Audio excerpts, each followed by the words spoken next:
Amendments, Gentlelady from Taguig, Senator Pia Cayetano. Thank you, Mr. President. Will Her Honor be willing to hear this representation's proposed amendments? Definitely, Mr. President.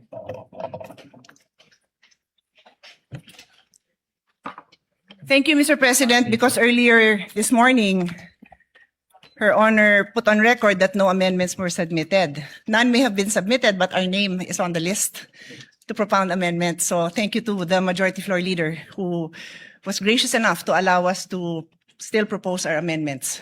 You're welcome, Mr. President. I made a record earlier I that thank there the were... Majority Floor Leader, not Her Honor, because Her Honor closed the period of amendments despite our name being there.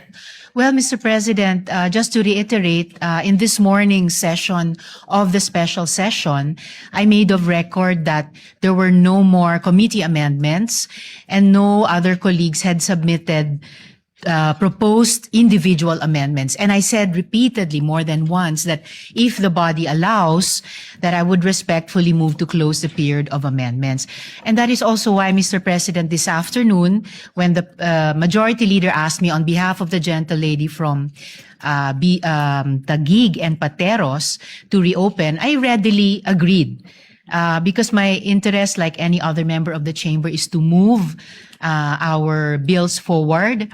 And if this afternoon the gentlelady is desirous to present the amendments, then by all means, I gave way to the reconsideration, Mr. Thank President. you. I'll just remind the body that the practice is usually staff to coordinate if there's a name on the list, because sometimes the person who made the reservation would waive their right, and that's quite common, or sometimes they would submit their amendments, or sometimes they would ask for a later time. So on that note, I'm ready to proceed.